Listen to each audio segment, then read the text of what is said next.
Hello everybody, welcome to Sifu's Kitchen Volume 4.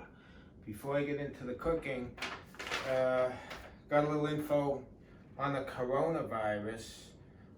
I posted it on Facebook in case you missed it. Let's see, some information here coming from researchers from Hong Kong on a variety of surfaces, room temperature, to see how long the virus would last before becoming undetectable. On tissue in regular paper, it became undetectable within just 3 hours. Tissue, regular paper. On cloth and paper money, it lasted 2 days. Surprisingly and disturbingly, it lasted longer on the outer layer of a surgical mask. Virus was detected on the mask at day 7. Oh, interesting. Which was also how long it lasted on plastic and stainless steel. So they're saying virus can last 7 days, plastic, stainless steel, and a mask. 2 days on paper, money, or cloth, and 3 hours on regular paper and tissue. Some other information here. Consequently, you should not place a recently purchased food container directly into the refrigerator or freezer. And you should not quarantine recently bought stuff in your cold cellar or garage, as this will preserve the coronavirus and could keep it infectious for several days. Freezing can preserve coronavirus for years. Also, they're saying here that when you wash your hands with soap and water, it may take 15 minutes for the virus to become undetectable, which is good, which is interesting to me because you wash your hands good, put the alcohol on them. Does that mean it's okay to touch your face? I don't know. According to this, maybe you need to wait a little bit. Anyways, that's some latest info I wanted to share on the coronavirus. Okay, I'm doing all the disinfecting. My hands are taking a beating, they're getting dry. So this is what I've been using for years, just as a moisturizer. So this is coconut oil. It's Spectrum, organic. It looks like a paste. I like to use organic products because I know that stuff gets absorbed through the skin. So I got that, and I got this, almond oil. So I open that, I have the spoon, and I'll just grab some of this stuff, the pasty coconut oil, I'll put it in there, and then I'll add some almond oil, like that, maybe a little more, and then I'll just go like this and mix it up and fill up one of these containers, and then when it runs out, I'll just repeat the process. I usually have a couple of these containers all full. There's organic coconut oil, organic almond oil, an idea for a healthy moisturizer. Okay.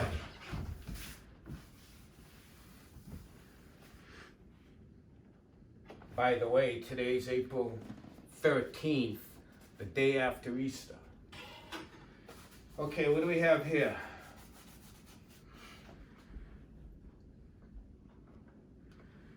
Olive oil, avocado. I'll go like this, olive oil, avocado, cashews, salted cashews, raw cashews, hemp seeds, walnuts, Brazil nuts, almonds, butter from pasture-raised cows. What do they all have in common? They're all fats. They're considered healthy fats. Avocado is monounsaturated. Olive oil is polyunsaturated fat. These are a combination of polyunsaturated and saturated, but these are considered healthy fats. Unhealthy fats are hydrogenated oil and trans fats, which is really the same thing. So what do fats have in common? They're flavorful. They also go rancid. That's why I keep my fats aside from olive oil in the fridge.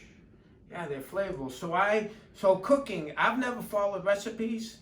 I just learn what a healthy fats, what a healthy carbohydrates, and what a healthy protein. That's what food is: protein, carbohydrate, and fat.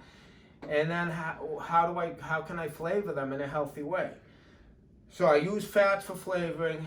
As I said in a few videos that I've already made, olive oil, garlic, onion, and carrot is my base in a lot of things that I make. Sometimes crushed tomato becomes part of that base. Garlic, onion, carrot, olive oil. That's how I get a lot of my things going. Sometimes I use crushed tomato as well. And then I have thyme, bay leaves, dill. I use a lot of dill. Fresh mint, cilantro, pepper, lemon. All these things can be used to create flavors. I think to create healthy, tasty meals, you have to find out what you like and then how to put it together. Okay, so what I'm going to do right now is I'm going to come over here, and I have some olive oil and butter in that frying pan. I'm going to turn the gas on. Okay, like that. And I'm going to put this garlic and rosemary in there. I don't even honestly really need that garlic and rosemary because that's not going to be the dominant flavor that I'm looking for today. I have some scallops here. Oh, and by the way, when I made the last video I made with the fish soup, I said I had about 3 pounds. I had scallops and cod. You can use any kind of fish on something like that. All right, so this is getting a little bit hot. I'll put this in there right now, like that. I have a little rosemary and a little garlic, right there, right in there. Right, butter. I don't have a problem with butter. I avoided butter for decades because I thought it was unhealthy, but I don't believe that anymore. I don't think fats, unless it's trans fats or hydrogenated oil or processed fats, I don't think they're bad. There's too much information that says that fats are not unhealthy as was once thought. Okay. So I got that going a little bit. You shake it around a little bit.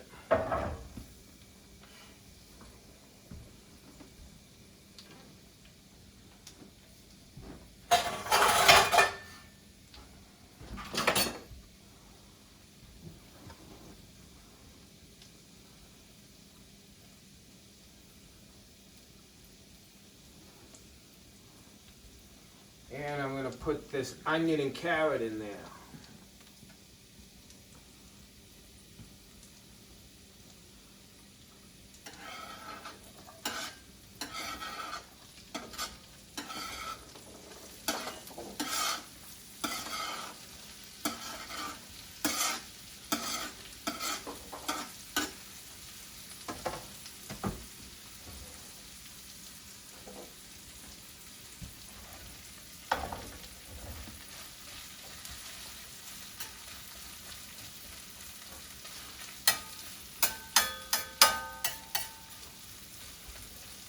I'm going to put the scallops in a couple of minutes, and then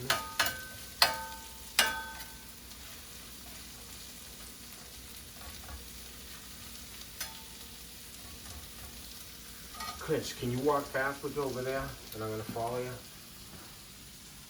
Right onto the table. I didn't mention these spices here. I have turmeric, cumin, oregano. I mentioned ponzu sauce the other day when I was making the fish soup. Ponzu sauce, it's like high-grade soy sauce. It's soy sauce. It's got soy sauce and rice vinegar, I believe, in there. It's kind of like a fancy soy sauce. Sodium, of course. So I'm going at I have learned that when I make that, something about the cumin with the turmeric, and I think the butter and the olive oil, like carrot, it has a nice flavor.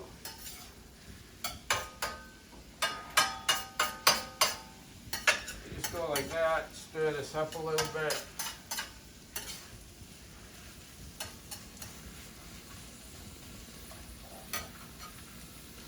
Turmeric is there's compounds in here that are supposed to be very healthy for you.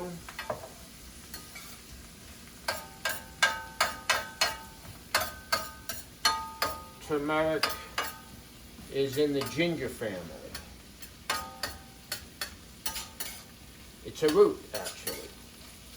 The powder is used as a food coloring as well.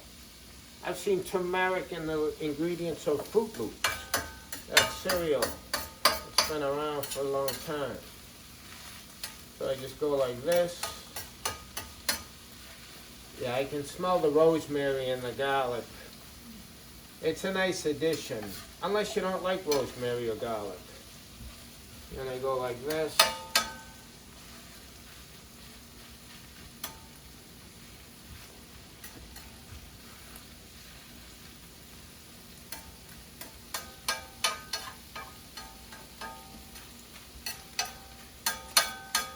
All those nuts that I have over there, I use them mostly for my shakes and the sweet stuff. I'm going to make a video on chocolate, and if you need to satisfy a sweet tooth, some healthy ways to do it. So you can stay away from cakes and cookies and processed sweet things. Alright, so I go like this. So I wash these scallops. I'm gonna a little bit more. Yeah, that's probably good. I'll put them in there now. I still haven't put any sodium in there.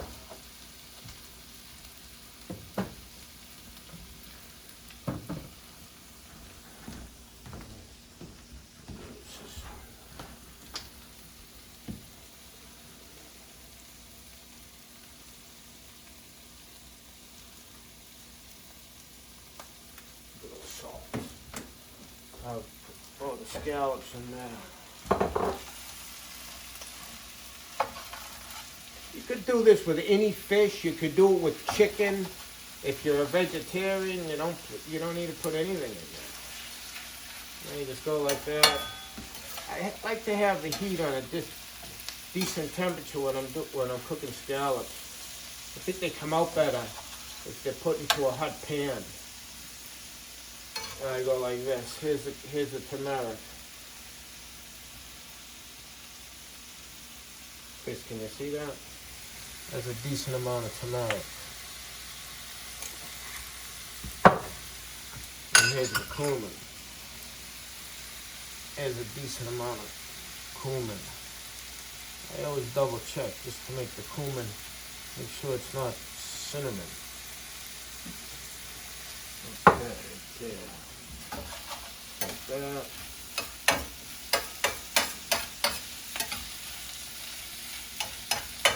So I got the protein from the scallops. Any kind of fish would do. Chicken. I got some carbohydrate and nutrition from the onion and carrot. I got some fat from the olive oil and the butter. And the combination of salt, cumin, turmeric with the carrots and the onion and the garlic and the rosemary and the scallops It's very nice. I like to chop the scallops up with my spatula, and I don't like to overcook the scallops, because then they get tough. And I just go like that. Chris, get a shot of that. That's it. Boom. I'm just going to shut that off.